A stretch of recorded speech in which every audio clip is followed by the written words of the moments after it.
Climb into your heart on twisted.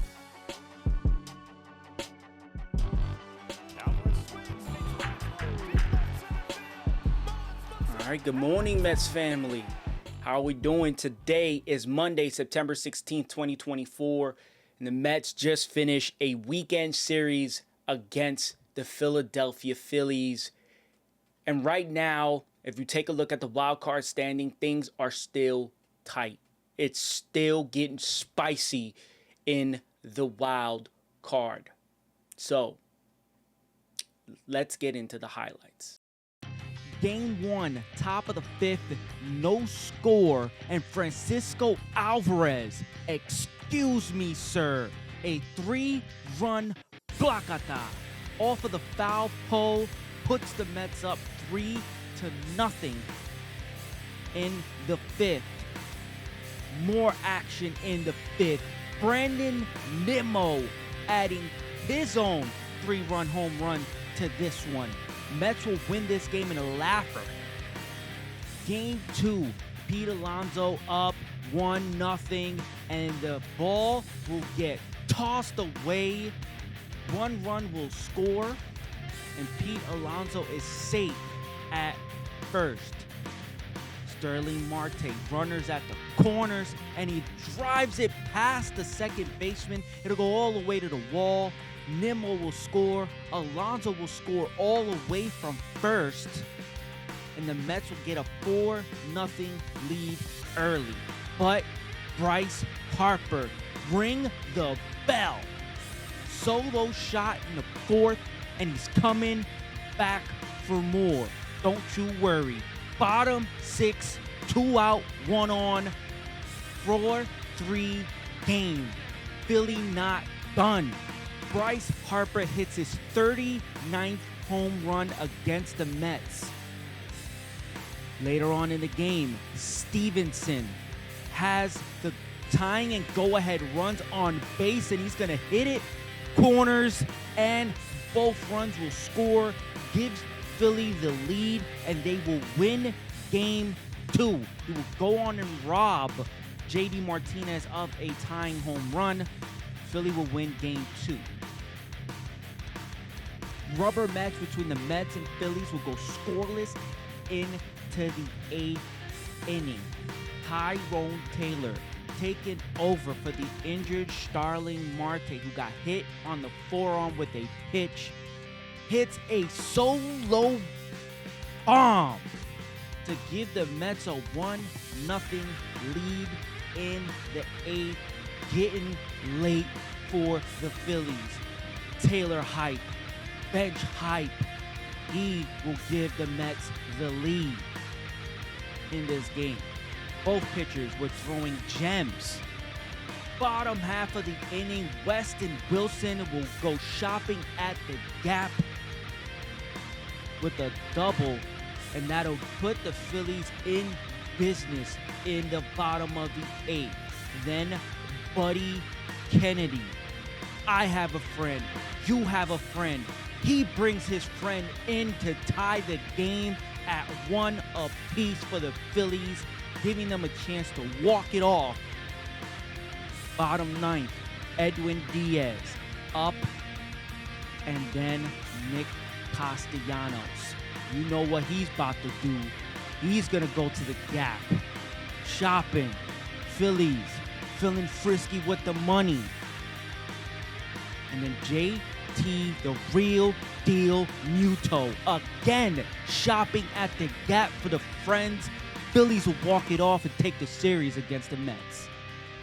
Tonight, Sean Manaea is taking the mound, and he's going up against Jake Irvin, one of the Nationals' better pitchers in their rotation. So it's not going to be an easy one for the Mets by any stretch. The Nationals are younger, they're hungry, and they're going to prove that they're not going to be slapped around no matter what time of the season it is. So Mets need to come out, be aggressive, assert themselves early, because you don't want to leave these Nationals hanging around. You have important things to handle right after the National Series with 4 against the Phillies and then 3 against the Atlanta Braves. So important with everything coming up.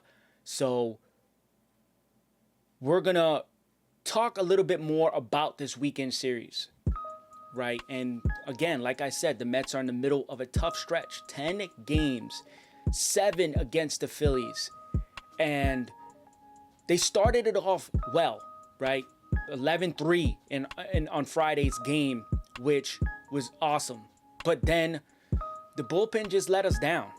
And that's not good, right? I mean, any way you slice it, any way you put it up, it's not good, right? The Mets take the lead in both games.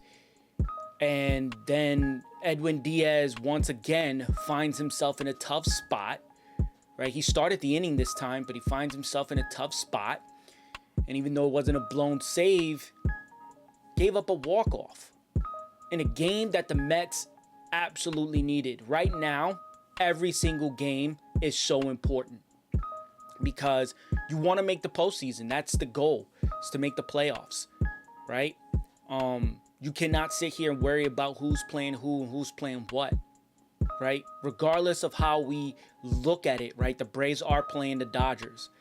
And the Dodgers are the princess, the darling of the National League, right? They got Shohei, they got Mookie, they got Freddie Freeman. And I don't care if they have injuries. No one else is going to care if they have injuries. The world moves on, right? So the Dodgers have to go out there and they got to perform. They have to stand up like they are who they are. They got to be who they are. So you can't sit here and worry about what they do. They got to handle their business. And if they don't, too bad on them. Padres are right down their neck. So that's on them if they don't want to step up to the plate. But the Mets got to step up. And I felt like, yes, these games were all to be had. This is much like the Arizona series, much like the last game in the Padres series, where these are wins. These are wins that you should be having that are getting ripped right from you. And it's putting you in a tougher spot. Right? For Diaz, the pitch that he threw to JT Realmuto was good. Right? It was a good pitch. The same thing with Reed Garrett, and the pitch that he threw to Stevenson was a good slider. It was a tough slider. He had to really cheat inside to get that pitch to pull it.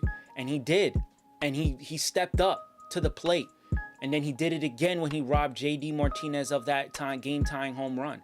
So he did what he had to do, and the Phillies needed them to do that.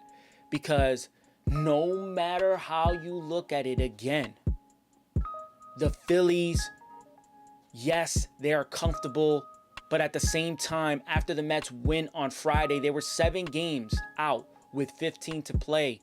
And as Mets fans, we've seen this story before.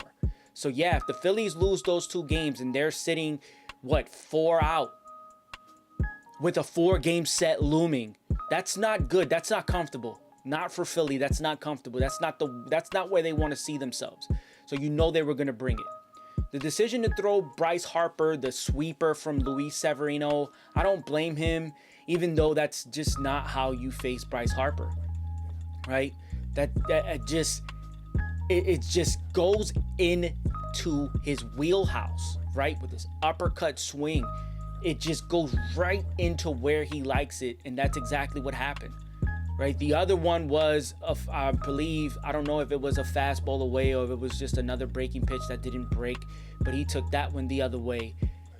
And, but yeah, they could have went with Maton for that.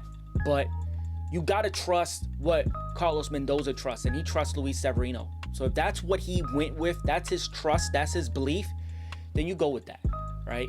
I would have just went with the blueprint that Quintana and Peterson went with because it worked against Bryce Harper, and that's exactly what you needed to do. But it's cool, man. Look, you have to turn the page. It happened. It's not the end of the world. They're still tied with the Braves after the Braves lost to the Dodgers and their bullpen imploded. But it's time to talk about the real stuff. Francisco Lindor, right? Hurt, back injury, sliding into second. And then he tried to avoid the tag. And then that made it worse. And I know a lot of people are going to ask, well, because he said yesterday in the post-game show that his back was hurting for a while now. And people are going to, well, why the hell would you put him in there Why do you think Francisco Lindor is the MVP? He's the MVP because he's been there every single day. He's not just great offensively and defensively. He's an Iron Man. He's available. His best ability is availability. And that's why he's the MVP in my opinion. Now, yes, it's tough because now he's hurt. And God knows how long he's going to be out for. And now, that's it. It does it for him. But if Ohtani doesn't get his 50-50 in the next few series, then what you're going to say? Because everybody is hinging on the fact that, Ohtani's going to get 50-50. If Ohtani doesn't get 50-50, I'm sorry, the conversation is a lot closer than a lot of people think. I'm sorry. If Ohtani wants to lock in that MVP, lock, stock, and barrel, I don't care. 50-50. That's how you just leave no doubt. So, yeah, the Mets are going through it right now on the injury front, and it's tough to deal with it because you cannot replace MVP numbers. You cannot replace an MVP, not with the rookie. You know, I felt like Luis Angel Acuna was going to replace Jeff McNeil, who, his production is not replaceable, but I feel like Acuna brings stuff to the table that McNeil doesn't. And I'm not talking about as a hitting prowess, but I'm talking defensively. It's a little notch above. And, you know, speed-wise, that's something that you need on the bases. You know? So, it's tough. It's tough when these things happen. It is very difficult when these things happen.